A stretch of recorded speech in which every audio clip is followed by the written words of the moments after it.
할렐루야. 하나님의 은혜와 평강이 하나님을 예배하기 위해 모인 여러분의 삶에 함께 하시기를 주님의 이름으로 축복합니다. 오늘은 감사의 노래라고 하는 제목으로 하나님의 말씀을 전하겠습니다. 여러분, 감옥이나 수도원이나 생활 자체에 있어서는 별 차이가 없다고 합니다.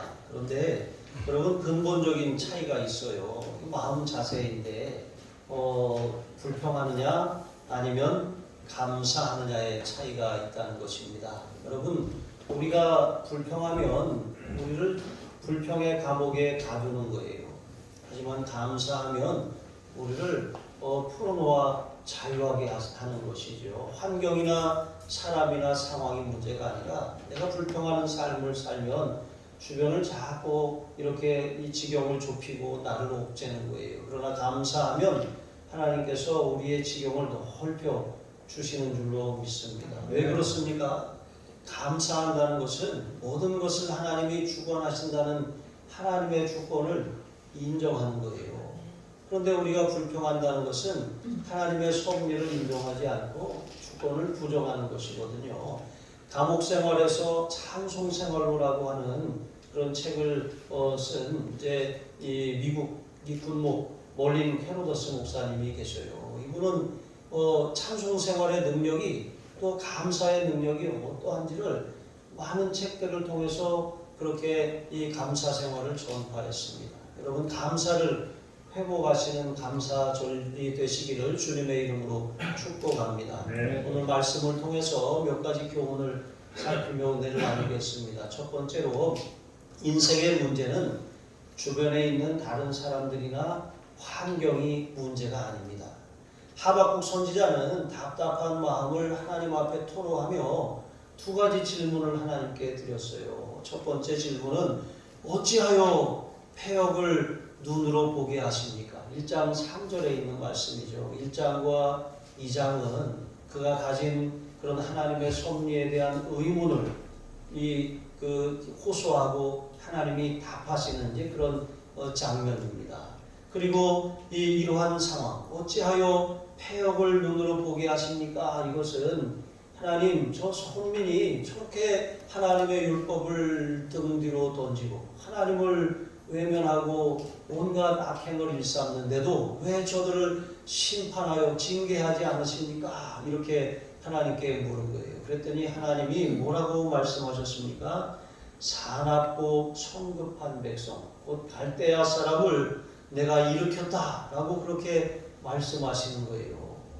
그런데 이 하나님의 해답을 듣고 보니까 이게 차라리 안 들은 것만 못한 거예요. 더 기가 막힌 거예요. 선민을 왜 징계하지 않으십니까? 그랬더니 하나님이 내가 징계하기 위해서 사나운 백성을 일으켰다 말씀하시니까 이 하박국이 깜짝 놀라는 것입니다. 아무리 선민이 악을 행하였다고 할지라도 더 악하고 불의한 바벨론을 들어서 선민을 그렇게 유린하도록 내버려 두시겠다니요. 이게 너무나도 끔찍한 이야기입니다. 그래서 이렇게 말하는 것입니다. 어찌하여 악인이 자기보다 의로운 사람을 삼키는데도 잠잠하시나이까? 무자비하게 멸망시키는 것이 옳음입니까? 이게 하나님의 공의입니까? 이렇게 반문하는 거예요. 그랬더니 하나님께서 또 뭐라고 이 두 번째 질문에 대답하셨습니까? 이 묵시는 정한 때가 있나니. 여러분, 하나님은 공의로우신 분이에요. 하나님은 반드시 악에 대해서 심판하십니다. 악인이라도 오래 참으시며 회개하기를 기다리실 뿐이지 하나님께서는 악인의 악함을 방치하시는 분이 아니에요. 하나님의 그런 공의로운 심판은 갑자기 임하게 되는 것입니다. 그러므로 이제 종말이 속히 이르겠고 결코 거짓되지 아니하리라 하고 2장 3절에 분명히 말씀하셨죠. 그러므로 이렇게 오직 여호와는 그 성전에 계시니 온 땅은 그 앞에 잠잠할지니라. 하나님이 통치하신다는 거예요. 그러니까 우리가 하나님 앞에 항의하고 떠들 것이 아니라고 하는 것이죠. 하나님은 불의와 악행을 잠시 외면하고 내버려 두시는 것 같지만 하나님은 오래 참으시는 거예요. 하나님이 정하신 때가 있어요. 마지노선이라고 하는 것이 있습니다. 그 때가 되면 하나님께서 하나님의 이 심판을 행하시는 것입니다. 그리고 세상의 악이, 여러분 노아의 때에도 세상의 악이 관영할 때, 이제 개역 한글판에는 그렇게 표현되어 있는데, 이 세상의 악이 관영하다라고 하는 것은 어떤 특정한 사람들만 악한 것이 아니라 일반적으로 악하다는 거예요. 어떤 부류에 속한 사람들만 그러한 죄를 저지르는 것이 아니라 모두가 다 그런 죄에 동조하고 묵인하고 아무렇지도 않게 생각하는 이 목구멍까지 죄가 가득한 상태가 되었다라고 하는 것이죠. 여러분, 그 때가 바로 하나님의 심판이 임하는 때인 것입니다. 그래서 하나님께서는 비록 바벨론이라고 하는 도구, 불의한 도구를 들어서 선민을 심판하십니다. 하지만 하나님의 때가 되면 이 불의한 이 바벨론의 그런 악행을, 또 그들의 우상 숭배와 그들의 무자비함과 그들의 교만을 반드시 심판하실 것이라고 말씀하시는 것입니다. 이렇게 하나님께 질문하고 하나님이 답해 주시는 것을 들은 하박국이 비로소 하나님의 섭리를 깨닫고 인정하게 되었습니다. 그러면서 3장 2절에 이렇게 고백합니다. 여호와여, 주는 주의 일을 이 수년 내에 부응하게 하옵소서. 여기 주의 일이라고 하는 것은 주님이 행하시려고 하는 공의로운 심판을 말하는 거예요. 하나님 어찌 심판하십니까? 어찌 심판하지 않으십니까? 이랬다가 하나님이 이제 주의 일을 이 수년 내에 부응케 하시옵소서 이렇게 고백하는 거예요. 그러니까 매도 빨리 만든 게 낫다고. 잘못했으면 매를 맞아야 돼요.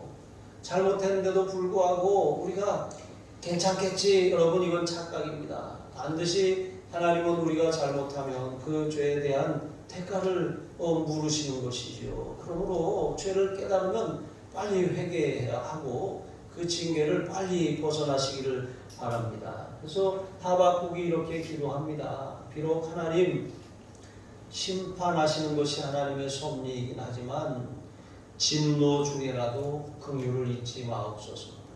그래도 하나님 긍휼을 베풀어 주셔서 아주 엎드러지지 않게, 아주 저가 완전히 낮아지고 회개할 만큼만 치시옵소서.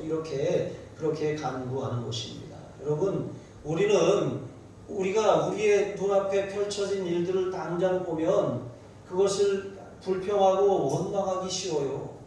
왜냐하면 하나님은 영원부터 영원까지 살아계시는 분이기 때문에 우리의 인생에 과거와 현재와 미래를 다 아셔요.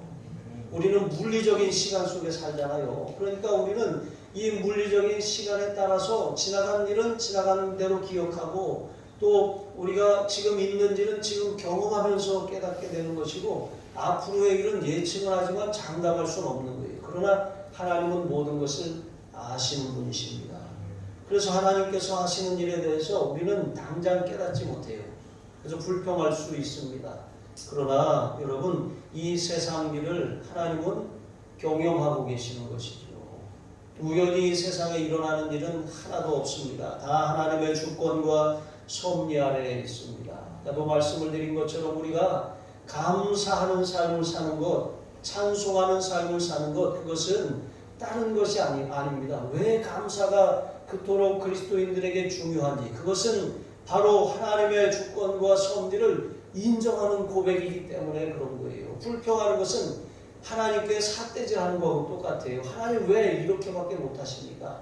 이렇게 하는 것입니다. 그러므로 여러분, 어떤 상황에서도 하나님의 선하심과 섭리를 믿고 감사하세요.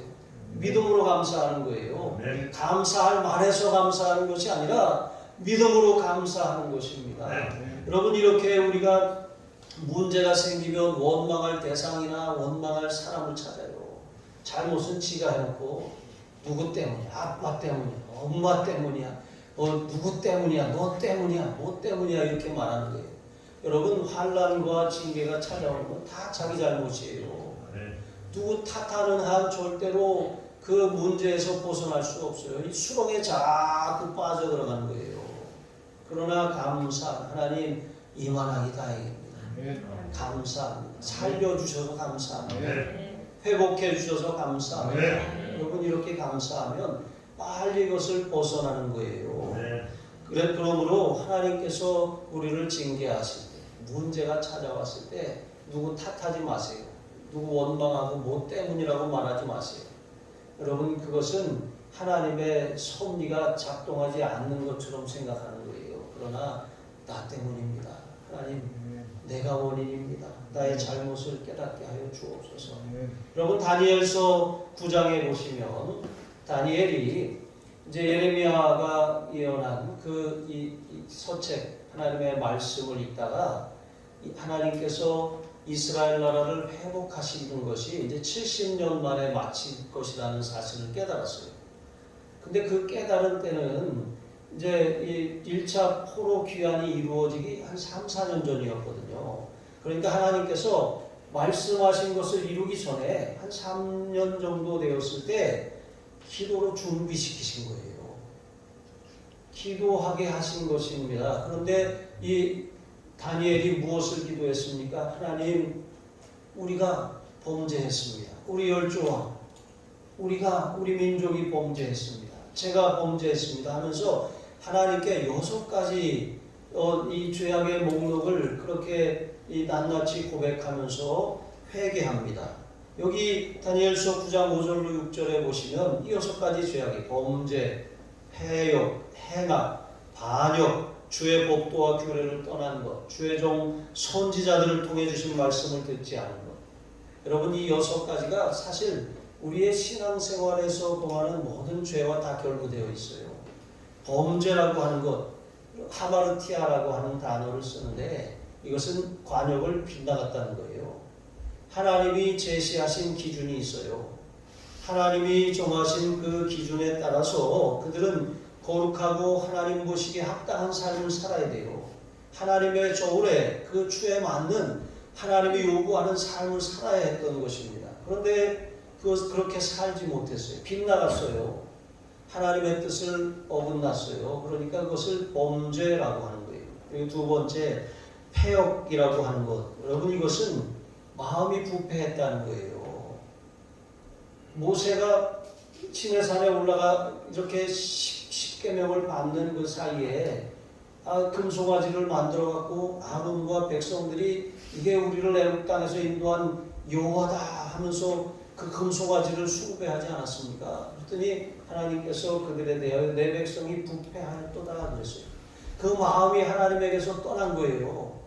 하나님에게서 마음이 떠난 것, 이게 바로 부패한 것이죠. 마음을 다하고 성품을 다하고 힘을 다하여 주 너의 하나님을 사랑하라 말씀하셨는데 마음이 부패하니까 이 인격 성품에도 문제가 생기고 하나님 앞에 온전히 힘을 다하지 않는 거예요. 온전히 섬기지 않게 되는 것이 이게 패역입니다. 그리고 세 번째 행악.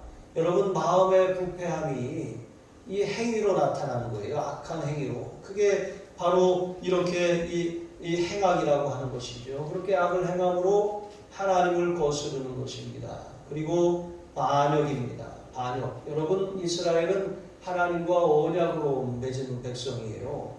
그 언약을 지키는 한 이스라엘은 하나님의 백성이 되는 것이고 하나님은 그들의 하나님이 되시는 거예요. 그런데 하나님은 그 언약을 주시고 그것을 지키시는 신실하신 분이신데 그래서 하나님께서 주신 언약은 순종하면 축복이지만 이 불순종하면 그 언약 안에 있는 말씀대로 저주가 임하게 되는 것이죠. 그런데 이스라엘 백성들은 하나님과의 언약을 깨뜨리고 하나님 아닌 다른 신을 섬겼어요. 그리고 주의 법도와 규례를 떠났다 그랬습니다. 주의 법도와 규례는 한마디로 율법을 어겼다는 거예요. 율법 가운데 법도라고 하는 것은 하나님이 정하신 그런 원리 같은 거예요. 영적인 원리를 말하는 것이고 규례는 그 세후 시행 규칙을 말하는 것이죠. 그러니까 그들이 하나님의 말씀을 기준으로 이 가치를 삼고 기준을 삼고 삶의 그런 규칙으로 삼고 살지 않았다는 거예요. 그리고 마지막으로 주의 종 선지자들을 통해 하신 말씀을 듣지 않았다 그랬습니다. 하나님의 말씀대로 돌아와라. 하나님을 떠난 너희여 하나님께로 돌아와라. 그렇게 선지자들을 계속해서 보내셔서 그들을 책망하시고 일깨우셨지만 선지자들의 말하는 것을 끝내 듣지 않았다는 거예요. 이것이 죄악이라고 하는 것이죠. 그래서 바울이 다니엘은 이 6가지 대표적인 죄악의 목록을 고백하며 하나님 앞에 회개하는 것입니다. 우리가 범죄했습니다. 내 탓입니다. 내가 죄인입니다. 우리 민족과 우리 조상과 열조가 하나님 앞에 범죄함으로 이 모든 재앙이 우리에게 임한 것이지 누구 때문이 아닌 것입니다. 누구 탓이 아닌 것입니다. 여러분 이렇게 고백한 거예요. 두 번째로 하나님께서는 인생 문제를 통해서 우리를 시험하시고 도전하신다는 사실이에요. 문제가 없으면 내가 잘 사는 줄 알아요. 문제가 없으면 시련이 없으면 내가 괜찮은 줄 알아요. 나는 아주 신앙이 좋고 나는 아주 이렇게 좀 모범이 되고 기준이 되는 것으로 착각하는 거예요. 그러나 하나님은 우리가 교만해지지 않도록 시련을 주시는 거예요. 바벨론은 유다를 침공했습니다. 성벽을 무너뜨리고 불태웠어요.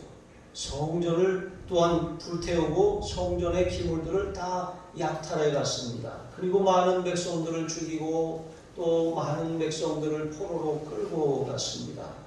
이 이스라엘이 스스로 자기의 힘으로 회생할 수 없는 아주 비참하고 비루한 처지에 떨어뜨리게 만드는 것이죠. 예기치 못한 재앙이 해오리바람처럼 확 이렇게 휩쓸고 지나가서 아무것도 남지 않은 거예요. 미국에 토네이도가 자주 발생하는데 우리가 그 도로시가 도로시 그 무슨 영화죠? 오즈의 마법사의 그런 회오리 바람을 배경으로 하지 않았습니까? 정말 집채가 날아갈 정도로 엄청난 위력을 가지고 있죠. 바벨론이 이스라엘을 그렇게 회오리 바람처럼 몰아서 다 파괴하고 다 끌고 가고 다 빼앗아가 버린 것입니다. 이렇게 하나님께서 그들을 이스라엘에 대한 심판의 도구로 삼으셨지만 바벨론은 하나님의 도구로서의 역할을 넘어섰어요. 그 한계를 넘어서서 너무나도 잔인하고 너무나도 끔찍하게 그렇게 아주 고통을 안겨준 것입니다. 하나님은 이스라엘을 유다를 심판하셨을 뿐만 아니라 바벨론의 악행을 그들의 교만과 그들의 잔인함과 우상숭배를 보고 계셨습니다. 그래서 하나님께서는 때가 이르자 자기 백성을 구원하시려고 나오셨다 그랬어요. 여기 나오신다는 것은 하나님이 출전하셨다는 거예요. 하나님이 구원투수로 등판하셨다는 거예요. 하나님이 나오셔서 그들의 전사의 머리를 꺾으신다는 것입니다. 그리고 그들을 아주 바닥까지 그렇게 완전히 주저앉히신다는 것입니다. 이게 무슨 말입니까? 하나님께서 그 나라와 주권을 빼앗아서 다른 자에게 주신다는 것이죠. 바벨론의 위험이 70년을 넘기지 못했어요.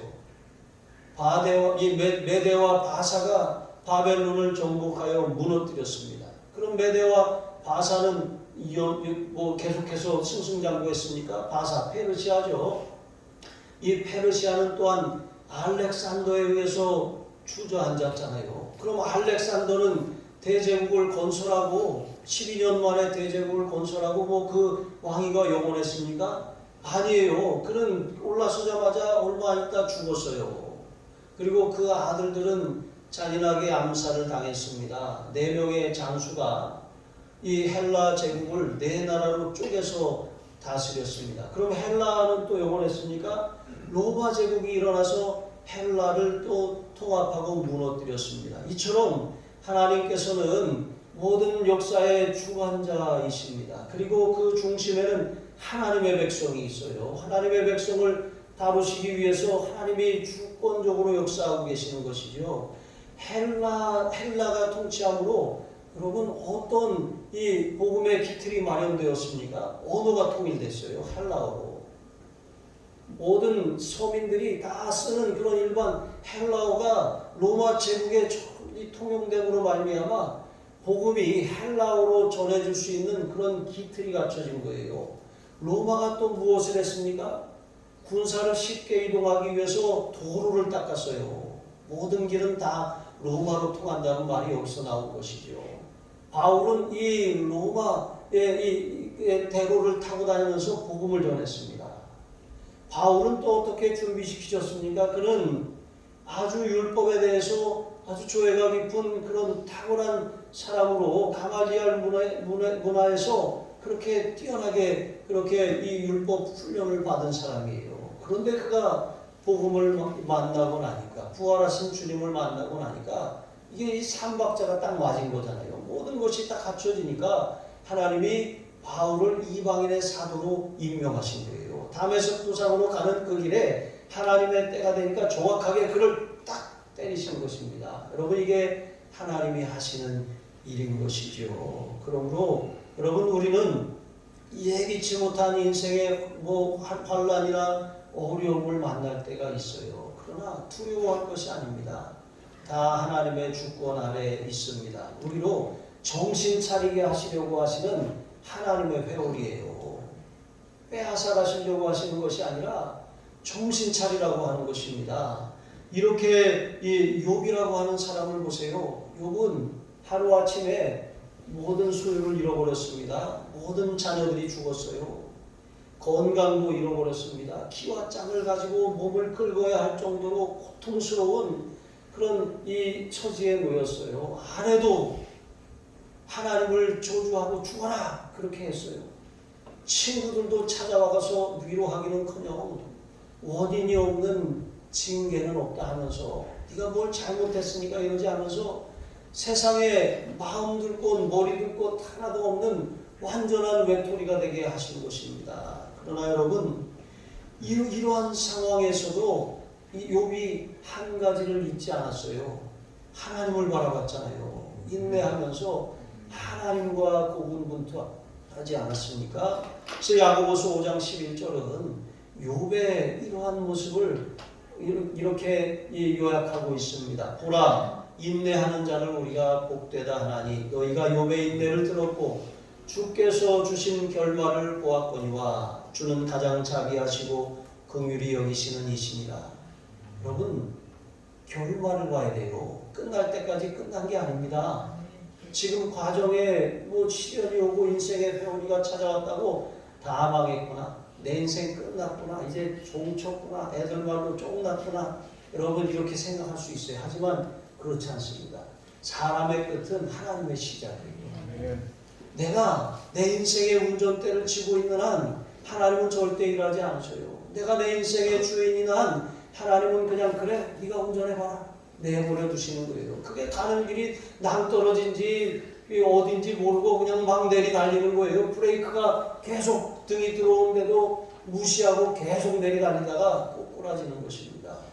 여러분, 우리의 인생의 주인은 하나님이신데 하나님은 때로 우리를 하나님이 주인이심을 깨닫게 하시려고 인생의 회오리 바람을 보내시는 거예요. 로버트 슐러 목사님은 고통의 날은 결코 영원하지 않다라고 하는 저서에서 자신의 이 대학 시절 간증을 전하고 있습니다. 아버지가 이 농장을 운영하고 있었는데 어느 날 그 아버지를 도우려고 집에 갔다가 갑자기 회오리 바람이 일어나서 그 농장으로 막 달려오는 거예요. 그러니까 급한 마음에 다 식구들이 차를 타고 달려왔습니다. 다 피했습니다. 10분 있다가 돌아와 봤더니 완전히 쑥대밭이 된 거예요. 9채의 건물은 다 온데간데 없이 사라져 버렸습니다. 농기구들도 다 사라졌어요. 가축들도 다 날아가 버리고 없습니다. 폐허더미만 남은 거예요. 그리고 거기다가 이 농협에서 빌린 부채가 아직 남아 있었어요. 그러니까 얼마나 이 끔찍한 상황입니까? 이러니까 아버지가 이렇게 탄식하는 거예요. 모든 게 사라졌어. 26년의 세월이 10분 만에 물거품이 되어버렸어. 그 아버지의 그 절규를 잊지 못하겠다는 것입니다. 그런데 아버지가 그 농장 잔해를 살피다가 부엌벽에 붙여놓았던, 이제 떨어져서 굴러다니고 있었겠죠. 예수에게서 찾아라. 여러분, 벽에다가 옛날 사람들은 벼른박이라 그러죠. 벼른박에다가 말씀을 많이 붙여놓으세요. 포스트잇에다가 써가지고 자녀들 또 주로 화장실 거울이라든가 또 헤어드라이기 쓰는 데라든가 뭐 이런 데다가 말씀을 자꾸 붙여놓으세요. 다 쓸 때가 있습니다. 이렇게 부엌에다가 붙여놨던 이문 예수에게서 찾으라. 이것을 딱 보는 순간 이것을 하나님의 계시로 알고 다시 일어설 수 있었다는 거예요. 하나님이 농장을 다시 부지런히 일구게 하시고 또 물가가 막 상승함으로 말미암아 이 농장에서 생산한 제품들이 아주 그렇게 이 고가로 그렇게 팔려나가게 하셔서 결국 5년 만에 모든 것이 다 회복되고 빚이 다 청산되었다고 그렇게 간증하고 있습니다. 여러분, 사탄은 회오리바람처럼 우리의 인생을 송두리째 집어삼키려고 하시는 것입니다. 하나님이 보내신 것이 아니라 하나님이 허락하신 거예요. 죄가 불러온 것이죠. 우리가 잘못해서 회오리바람이 오는 것이죠. 그러나 하나님은 그 회오리바람조차도 사용하셔서 우리의 인생의 주인이 누구인지 하나님의 주권을 인정하고 다시 회복되기를 원하시는 것을 믿으시기 바랍니다. 하나님 앞에 여러분 인생의 주인이 내가 아니라 하나님이심을 고백하시기를 바랍니다. 세 번째로 없으며 없고 없을지라도 여호와로 인해 감사하시기를 바랍니다.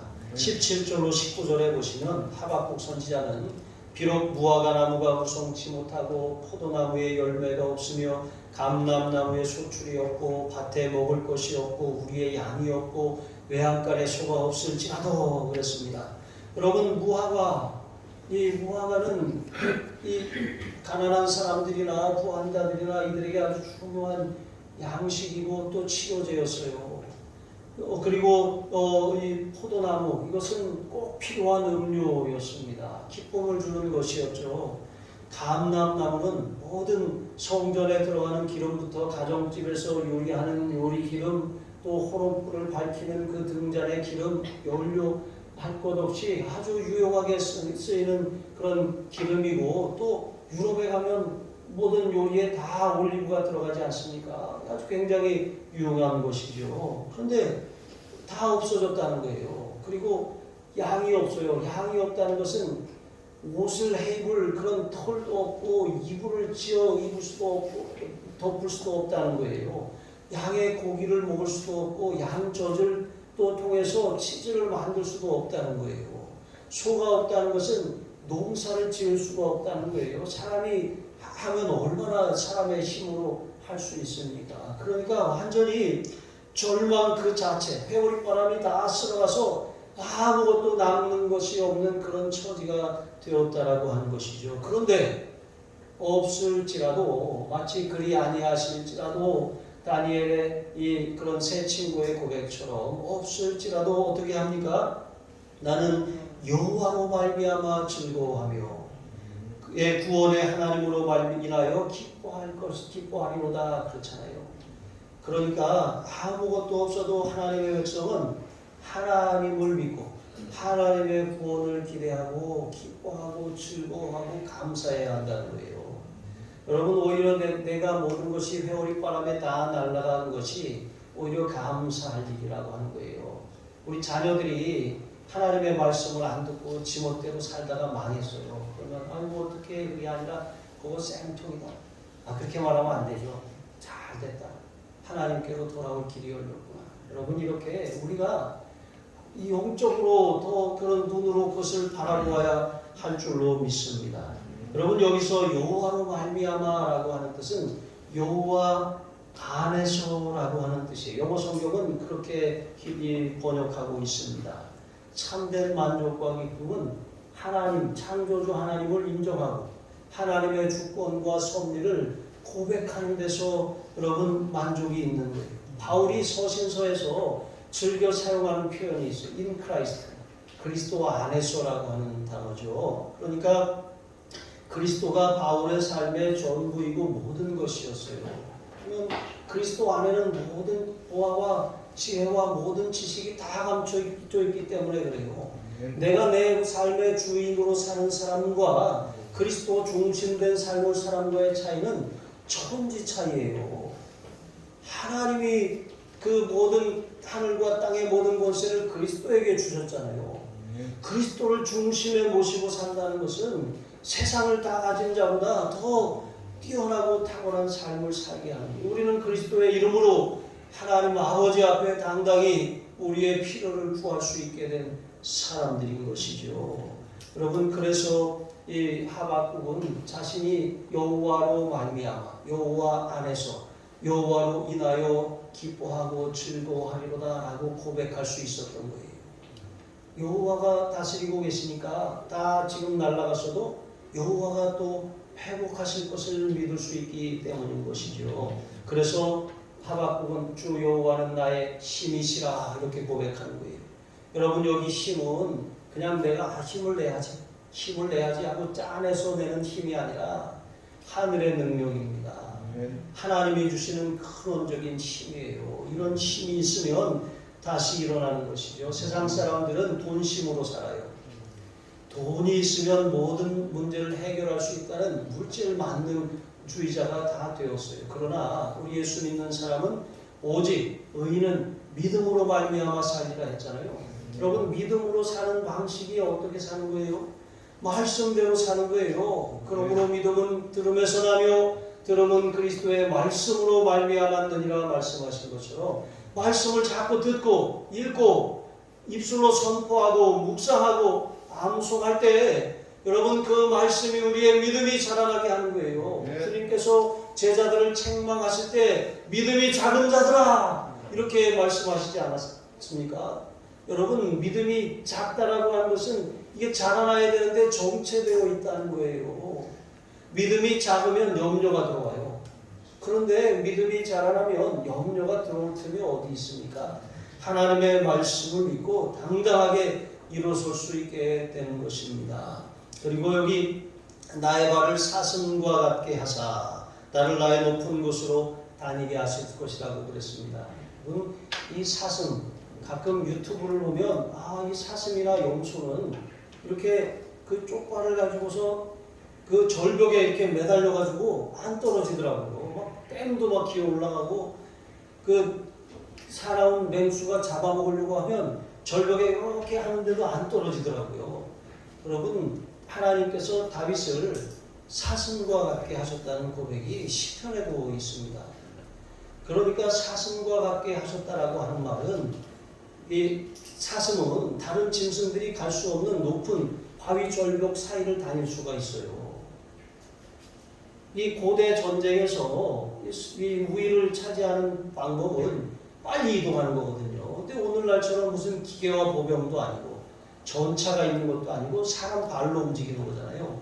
빨리빨리 고지를 선점하는 거예요. 그래야 승기를 잡을 수가 있는 것이죠. 여러분, 이처럼 발을 사슴 같게 하셨다는 것은 하나님께서는 이 대적들보다 높은 위치를 선점하게 하신다는 것입니다. 감히 대적들이 올라갈 수 없고 범접할 수 없는 그런 위치에 딱 우뚝 세워 주신다라고 하는 약속입니다. 사업을 하든 무엇을 경쟁을 하든 하나님이 발을 사슴 같게 한 사람들이 그와 같다는 것이지요. 여러분, 이와 같이 온갖 환난과 어려움이 우리에게 찾아올 수 있지만 하나님을 믿고 하나님을 신뢰하는 사람은 하나님이 주시는 힘을 공급받아요. 느헤미야 8장 10절에도 보시면 여호와를 기뻐하는 것이 너희의 힘이라 그렇습니다. 불평하면 힘 빠져요. 원망하면 이 주저앉게 됩니다. 하지만 감사하고 찬송을 부르세요. 찬송을. 낙심이 될 때 막 박수를 치면서 찬송을 부르세요. 저도 기도가 잘 안 될 때거나 아니면 더 기도를 세게 해야 될 때면 찬송을 박수 치면서 기도해요. 그냥 찬송도 아니고 제가 이렇게 쓰는 이게 이 기도원 찬송이거든요. 저기 대한수도원에서 어렸을 때 어머니가 그렇게 데리고 다니면서 불렀던 그 찬송이에요. 찬송가 가사를 이렇게 바꿔놓은 건데 굉장히 이 찬송을 부르면서 기도하면 저는 다른 분들은 모르겠는데 저는 기도가 더 깊이 들어가게 되더라고요. 어쨌든 이렇게 우리가 낙심이 되고 절망하고 이럴 때는 찬송하면서 기도해야 되는 것입니다. 코리와 베시라고 하는 자매가 있어요. 이들은 유대인들을 숨겨주었다가 독일군에게 발각되어서 이제 수용소에 갇혔습니다. 독일의 라벤스부르크라고 하는 이 포로 수용소는 아주 굉장히 잔혹하기로 유명한 수용소입니다. 그런데 그 수용소에 대한 끔찍한 상황을 많이 들었지만 막상 가보니까 더 심각한 거예요. 너무 사람이 아주 지낼 수 없을 정도로 고통스러운 곳입니다. 그런데 그 좁은 방에다가 많은 사람들을 몰아넣고 거기에 벼룩이 얼마나 득실거리는지 괴로워서 견딜 수가 없는 것입니다. 그래서 막 불평과 원망이 막 올라오고, 하나님, 내가 저 사람들을 보호해 주려고 했다가 이렇게 어려움을 당하는데 나한테 이렇게 고통을 주십니까 하면서 그런 불평과 원망이 나올 수 있잖아요. 그런데 갑자기 이 배씨의 마음에 범사에 감사하라, 이런 하나님의 말씀이 음성으로 들리는 거예요. 데살로니가전서 5장 20절에 있는 말씀. 그래서 그 말씀을 떠올리면서, 그래, 내가 내 머리, 내 이 손과 지금 내 그런 육체가 당하는 고통, 이것을 느끼는 감정을 가지고는 절대로 감사할 수 없어. 하지만 하나님의 말씀이 명령이니까 그래, 감사하자. 그래서 하나님 감사하겠습니다 하고 감정을 추스르고 감사를 고백합니다. 그랬더니 얼마 후 이 두 자매가 흥미로운 사실을 깨달았어요. 벼룩이 많아서 고통스러웠는데 벼룩이 많으니까 간수들이 안 들어오는 거예요. 그러니까 간수들이 안 들어오니까, 그래, 우리 이 유대인들 여인들에게 성경 공부를 하자. 그래서 몇 사람을 모아서 성경 공부를 했다는 거예요. 그래서 그 시간을 통해 많은 유대 여인들이 그리스도께로 돌아왔다는 거예요. 하나님이 감옥에 보내신 이유가 있었던 거예요. 바울을 이 빌립보 감옥에 보내신 것도 그 간수장과 그 가족들을 구원하시려고 하시는, 그 빌립보의 교회를 세우게 하시려는 하나님의 특별한 섭리가 있었다는 거예요. 우리가 당장 생각하기에 복음을 전하다가 감옥에 갇히는 건 이해할 수 없는 일입니다. 그런데 하나님께서는 다 하나님의 계획과 뜻이 있어서 보내신 거잖아요. 요셉이 애굽의 노예로 팔려간 것, 형들이 팔아넘긴 것이 아니라 하나님이 그를 앞서 보내셨다고 요셉이 고백하지 않습니까? 하나님의 섭리를 아는 사람과 알지 못하는 사람의 차이가 이와 같다라고 하는 것입니다. 그래서 그러한 상황을 통해서 정말 우리는 언제나 하나님의 섭리를 인정하고, 그리 아니하실지라도 없고 하나도 없네. 없을지라도 나는 여호와로 인하여 즐거워하고 나의 구원의 하나님으로 인하여 기뻐하리로다. 여러분, 저와 여러분의 고백이 되시기를 바랍니다. 기도하시겠습니다. 하나님 아버지, 인생의 어려움은 다른 어떤 사람이나 환경 때문이 아닙니다. 다니엘처럼 내가 범죄하고 내가 패역하였으며 내가 행악하고 반역하였고 주의 규례와 법도를 떠났고 주의 종 선지자들을 통해 주신 말씀을 듣지 않았기 때문입니다. 인생에 찾아온 문제와 원인을 깨닫는 영적인 문을 열어 주시옵소서. 하나님의 섭리를 바라보는 믿음의 눈을 열어 주셔서 어떤 상황에서도 불평하지 않고 인내하며 믿음으로 승리하게 하여 주옵소서. 감사하며 축복하며 예수님의 이름으로 기도합니다. 아멘.